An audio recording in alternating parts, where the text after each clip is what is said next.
Hey, what's up guys, and welcome back to another M4K texture pack update.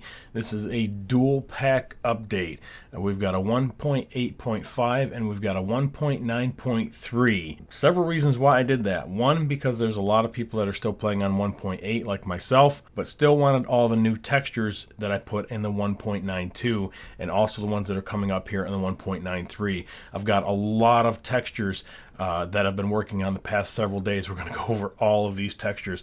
Lots of awesome stuff here, but I wanted to put it in both packs. That way people that are still on the 1.8 can have all these new textures, and the ones that are on 1.93 also can play with them on the server. Anyways, we're going to go over everything. Both packs are identical. The only difference is you can't use 193 in a 1.8 client, and you can't use 1.8 in a 1.93 client or a 1.9 client. Mojang changed all the file settings, so if you try to run one in a different client, a 1.8 versus 1.9, everything will turn the purple and the black checkered textures. So you don't want to cross reference these texture packs. But anyways, so plus I want to keep the 1.8 pack updated so that when we do finally switch over to the 1.9, everything's on the same page. Alright guys, so let's just jump right into it. We've got diorite and polished diorite. Now all the textures in here are all brand new, made by me, except for the ones that I will tell you about later on in the pack, or as we go along I'll tell you which ones are borrowed, but most of them are made by me. The diorite and the polished diorite. The diorite, I wanted something like a metal door for like our storage buildings and stuff like that. So that's kind of why I designed this one here. I think it looks really good. The polished diorite, kind of like an engine block, or you can use like a grate in a city street or something like that. I think that turned out really good too. Moving along, everything else here stays the same. We got down here and the stone bricks and the chiseled stone bricks and the regular bricks. Now this here is out of Operation Realism. I took the stone bricks and then I cleaned up the texture, and then I put a color correction on it, and then this one here I added a few extra details, made it a little rougher, a little grainier looking, and then this one here I just added a red hue to it, a red tone to it. Got rid of the cartoonish looking red bricks that we had in the pack before. I think this looks a lot better. Bricks are really hard to find good textures. Operation Realism had some really nice brick textures, so I borrowed those. And like I said, I just cleaned them up a little bit. There was some artifacts inside the texturing, but I cleaned all that up. And like I said, and then I added a few things on top of that. So the base texture was from Operation Realism. The next one, we have some really nice siding here for the mossy stone bricks. And then we've got kind of a soft vinyl for the cracked stone bricks. All right, moving down, we've got right here at the clay, we've got another crate. We had one from a few revisions back. We had one for the crafting table, I believe it was. Now we have a little another one on the clay, and this is a little more worn. So I think that looks really good. Plus it gives us another crate to put on our docks.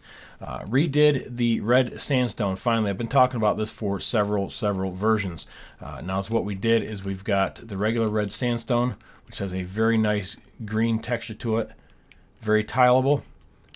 Very seamless. It looks nice, and it takes this texture and it runs into the top of the smooth and the chiseled. So there's nothing I can do about that. But I wanted something, two other blocks out of this. I didn't want to waste these two blocks. So what I did is I've got the chiseled red. We've got a stucco type look. So on the inside and the outside of your building, and of course on the corners, it wraps around. But usually on top we've got a roof on it anyway, so you normally won't see that. You can cover it with carpet or half slabs or something like that, but I think that's a very nice texture, and I didn't want to waste it. And then we've got the red smooth sandstone that does the same thing. Another really nice texture here, and then the red sandstone on top again that you can cover up. But I really like this texture, and again didn't want to waste it, and I think it fits really good into the scheme that I've got going on with the red sandstone, even though it's not red. All right, moving down, we've got the Prismerine. We finally changed out all the Prismerine. All right, this one here is your regular Prismerine or your Prismerine rough. We finally have some diamond plating, and this is a very nice texture here. Again, tiles very nicely, stacks very nicely, seamless, is awesome. So you guys have some diamond plating to work with now. These two here are basically interior textures you can use for bathrooms, tiling along your tubs and your shower enclosures, stuff like that. So that's what those two are just basically interior design textures. We have a new bedrock, nice and grainy. It's got a nice black color to it, very seamless again. Looks good. Moving down to the wood now, we've got several changes in the wood section. We've got, for the dark oak wood planks, we have standard shingling. Now I know it screws up the fence, but I think there's too much wood. Can you have too much wood? I don't know. That's debatable. That's a whole nother subject we're not going to get into. Anyways, so I took a few of the woods out of the wood section, and I wanted some roofing material, so I got a darker standard shingling, and then I've got a lighter standard shingling down here on the jungle wood. Now these two are the same texture. One is dark and one is light, and I'll show you that they tile beside each other. So we're just going to grab these two here, and there's the dark and there is the light. So you can see everything matches up. It's the exact same texture, so if you mix and match those, it works fine. Over here I was just testing it. These here are a little bit different. Those are on the acacia wood. I wanted the architectural style shingles. These are funky. These are hard to get to tile. I think they look good like this, but when they wrap around, the problem is it's not a rotatable block. So when you're facing north, they look really good. When you're facing south and you put them down, they don't quite. Basically the texture doesn't rotate. It still looks good. I mean, nobody's going to be like walking on the roofs looking at it. If anything, they're going to be flying around like this. And I think it works. I think it looks really good. It's definitely usable. Let me know what you think in the comment section if you want me to try to rework that one. But I really like it. I think it works good. Also here I retextured the big oak as far as the log texture, and then I just took the top textures like I did from the other ones here and just transferred it over to that one there. And then I also put a new texture in for the jungle wood. They had a very queer for lack of a better term, texture to it, and I finally got rid of it. Now it has a very rough looking hardwood, and I think that's a little bit more usable too. So now we have a lot of variation here in the jungle, or in the in the wood section. All right, down here we've got some more changes. I said I'd never do it, but I did it. I changed out the iron block, but I really like this. It's a very nice kind of a brushed aluminum type look. I know it's not iron, but aluminum. Just bear with me. It's very smooth, and it shouldn't change anything drastically in the packs. I went through and I checked like some of the things that I've used the iron on, and I think it looks a lot better. I wanted to keep it a very textury kind of texture. I didn't want a lot of action going on inside of this texture, basically because I didn't want it changing out a lot of things in our worlds that we've already built with the iron block, and I think I've used this quite a bit, but I don't think it will disturb anything. But I really like this texture now. The gold I've got switched out. We got rid of the very kind of cartoony looky with the black lines and stuff like this. This is more refined now. It looks very good. We use this on our propellers, and that was pretty much all we used it for in the world, because other than that, it was just not a usable block. This is definitely usable now. Again, kind of a brush type look. I really like that one. The diamond block is redone. Again, we got rid of the other one. The other one wasn't bad. It looked good on the Star Wars builds, but I think this will work just as good. This is borrowed from Operation Realism. The lapis lazuli. Again, some more tiling blocks for your bathrooms. An emerald block, just a standard white tile for like your kitchens and stuff like that. Very nice clean block there. And let's see, nothing there in the quartz. Moving along, I think we're just about done. We've got Obsidian. This was borrowed from Operation Realism. It also has connected textures in it. So if you're running Optifine, basically when you throw all these blocks down, 1, 2, 3, 4, 5, 6, 7. Let's see if I can get this. 1, 2, 3, 4, 5. Okay, so there we go. 1, 2, 3, 4, and then fill this in. And what it does is it will outline. You can see it starting right there. This is a very cool texture. And I can't do this yet, guys. I'm getting better with the pack, but I'm not this good yet. But I really love how that makes one big solid square. Again, connected textures, and it was borrowed from Operation Realism.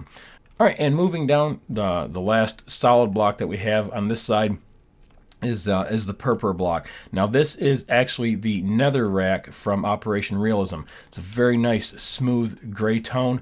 I think his name was Sven. Suggested on the last texture pack update that we needed something for our military airplanes, something with a very kind of a mid-tone gray, and he actually suggested, like, I think it was Operation Realism that he said, like, they have in their pack. So basically I borrowed the Netherrack from theirs and made the purpur block. Now I can't do the pillars because that's again that's a connected texture type thing, and I haven't figured out how that works yet, but eventually I will get to that.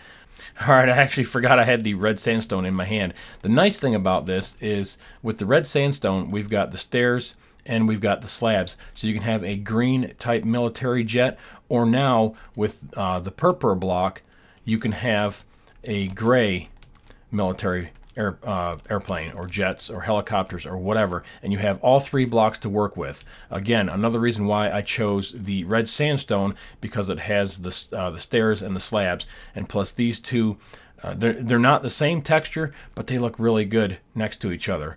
And I think that will work very, very well for the airplanes and the helicopters and all the military builds. So there you go, a gray and a green. I really like those blocks too. I've added a lot to the pack, and I keep forgetting what I've added. The magenta stained clay, we have a very nice kind of a hardboard. You can see the texture in it is very, very nice, almost like a siding for a house, except it's a lot crisper than the cracked stone bricks that we had. Like you can see right here. Let's go ahead and. Oh, we don't need that one right now. The cracked stone bricks. Where the hell did I put it? Oh, right there. Is a kind of a more like a softer type vinyl, and this is more of like a hardboard siding. So I think that looks really good. Gives us a couple different choices for that. All right, and then the glass. The glass is borrowed from Operation Realism. Again, it has connected textures on it, so it does this right here. And the main glass itself has a really nice frame around it, but when you use connected textures, it kind of disappears in the middle, and you can see it kind of fading away at the top. Still cool, still looks really, really good. You don't have to use connected textures, but if you don't, you won't have the Obsidian over there. So anyways, on the 1.8 pack or the 1.85 pack, I couldn't get the connected textures to do this, so all the blocks basically look like this, but connected into one, without the little thin bezel or the thin framing in the middle. For some reason, I couldn't get it to work in the 1.85. It might be my version of Optifine, but I'm not really sure because the Obsidian did work. So here and over there, it's no big deal. Eventually, we're all going to be into the 1.9 at some point. But anyways, this is all the glass that we have, and it's very nice because we have some different choices now as far as the framing goes. Like the stained glass here, the magenta, it's got two white bars going up, kind of like your standard modern house windows, and then you've got one that's got 6 or 4 panes just like that. That looks really, really good. And then your standard 6-pane glass right here. I really like that one. That's probably my favorite. All right, so anyways, guys, going down through here, just making sure that I have everything. There was a lot of changes in this pack. I think there's one more. Oh, I fixed all the anvils from 192. The damaged anvils were messed up. They didn't work right. And then I switched out texture for the block of redstone. It had a very fiery look to it. Now it has awesome lava look to it. So those of you that are very creative, you could make a lava flow going through your city. I think that looks really, really awesome. Anyways, that is it.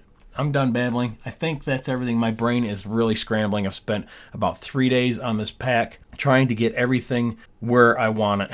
Where everything is usable, and I'm completely textured out right now. I really hope you guys enjoy all the hard work that I've put into this. Any suggestions, again, put in the comment section for me. I really, really appreciate it. Remember to rate, comment, subscribe, follow me on Twitter, and I'll catch you guys on the next one. Later.